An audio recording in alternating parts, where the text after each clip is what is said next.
Okay, so last week I didn't do too well. I went 9-7, so hopefully this week's a little bit better than last week. So, you know, let's just get right into this. Thursday night football, we got the Redskins at the Cowboys, and if you've been keeping up with my prediction videos, you guys know I do not like the Redskins. I think they're overrated, but yet somehow they're here sitting at 5-6, and I've picked the Cowboys every week I've done this, and they haven't came through for me. So I don't know if I want to pick the Redskins, who I don't really like, or the Cowboys again, who I do think are the more talented team. Talent-wise, the Cowboys are way better than these Redskins, but as you guys know, Dak Prescott has been struggling with the absence of Ezekiel Elliott, and that Cowboys defense has been struggling with the absence of Sean Lee.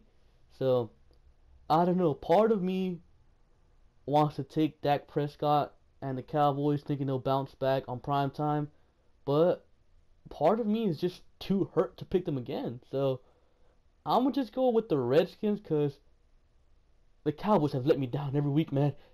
Can't let it happen again. Next game, Colts at Jaguars. Colts are a mess. Jacksonville lost an unexpected game last week. The Jaguars bounced back. They probably shot the Colts again, and Jaguars win, get to 8-4. Chiefs at Jets. Ooh, God. If this was like 5 weeks ago, I would have taken the Chiefs in a heartbeat. But the Chiefs have been playing absolutely terrible. They've lost 5 out of their last 6. Yeah, these Chiefs aren't the same team they were at the start of the season, so I'm gonna go ahead and take the Jets. Somehow, some way, these Jets are gonna find a way to win. They're gonna put the Chiefs, who were once 5-0, at 6-6 now. Even though I do think Kareem Hunt is a good running back, I think they should utilize him more because he's totally screwed me in fantasy football. Tyreek Hill is still Tyreek Hill, but maybe it's time for a quarterback change. I don't know. Maybe the Jets make the Chiefs finally change quarterback. I don't know though, but I am taking the Jets. Texans at Titans. The Texans just match up really well with the Titans. Yes, they are without Sean, without Watt, without Merciless, but you guys saw what Tom Savage did against the Ravens on Monday Night Football. I mean, yes, it wasn't really. He threw 2 interceptions, but he tore them apart. DeAndre Hopkins exposed those corners who were apparently elite. And to make things worse, now Tom Savage gets Will Fuller back in.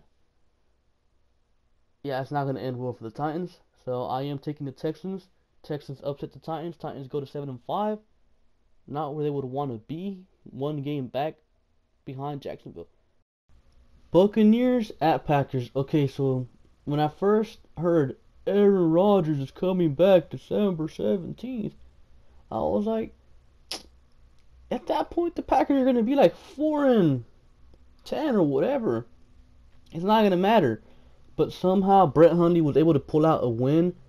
And last week he had a competitive game against the Steelers. So maybe Brett Hundley isn't all that bad. And the Buccaneers haven't been playing all that well either. Jameis Winston is indeed coming back to this game, but I still don't think Jameis Winston is a good quarterback. I don't think he's able to get the job done against these Packers. I'm taking Brett Hundley and his Packers to somehow get this win against the Buccaneers and get to 6-6. Next game, we got the Broncos at the Dolphins.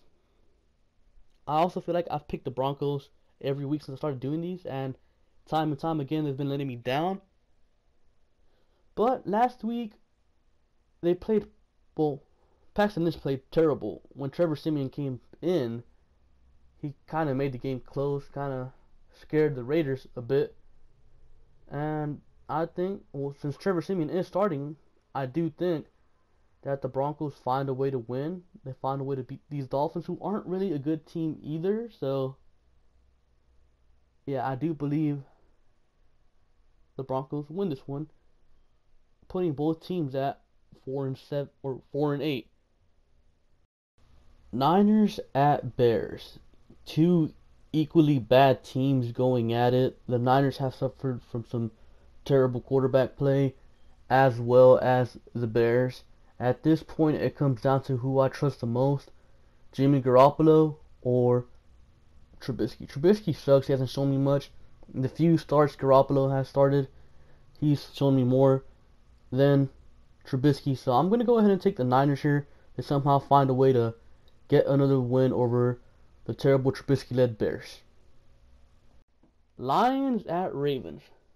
Yes, the Ravens had #1 pass defense, but Tom Savage showed, Tom Savage and DeAndre Hopkins showed that they only had that top-ranked defense because of the teams they've played.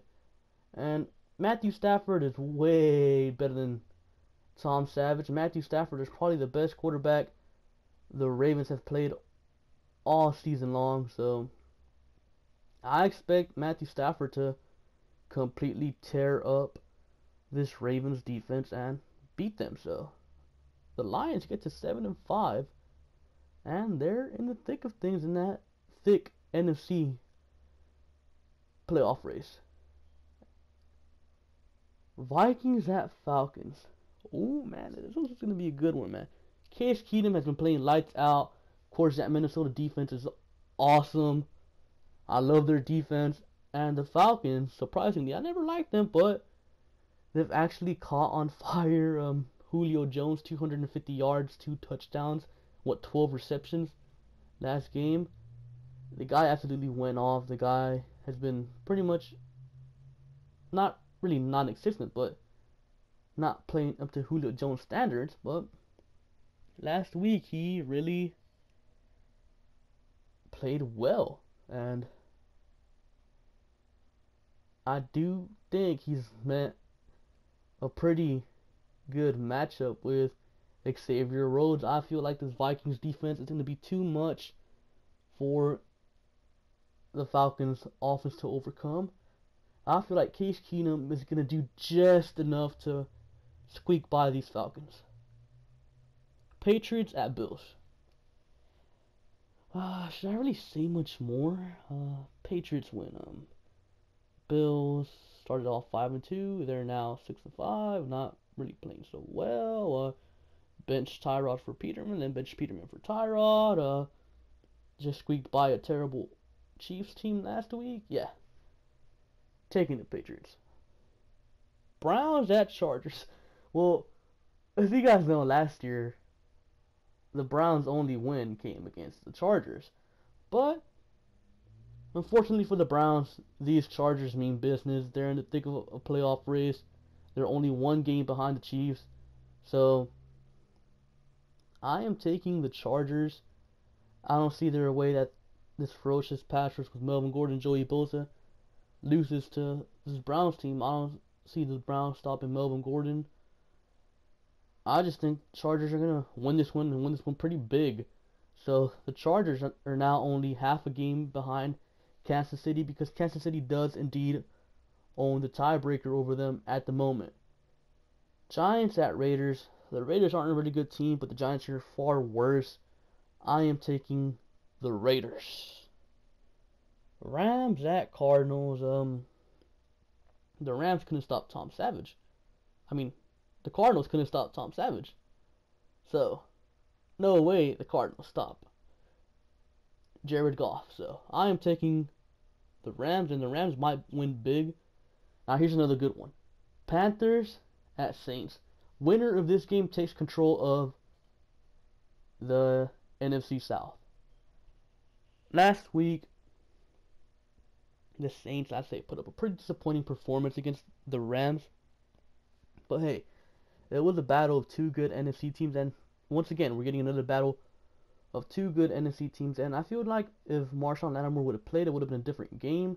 Maybe the Saints win, maybe they don't, but I do feel like the Saints are going to take control of this division with a win here against the Panthers. I feel like Drew Brees is a better quarterback. I feel like Alvin Kamara is a way better running back than Christian McCaffrey. I feel like the Saints are just an overall better team than the Panthers. So I am taking the Saints.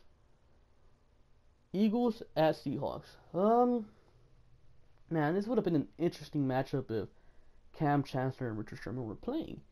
Would have been a really good matchup, another good NFC matchup, but they're not. I completely expect Carson Wentz to carve up these Seahawks, man. I really do. So I'm gonna take the Eagles, and man, I really hope, or I really wish Sherman and Chancellor were playing in this game, but they're not. Steelers at Bengals. The Bengals are somehow still alive in the playoff race, but that will no longer be the case when the Steelers blow them out at home on Monday Night Football. So those are my predictions for the week, and yeah, comment down below your own, and thank you for watching. Make sure to like and subscribe, and I'll catch you guys later. Peace.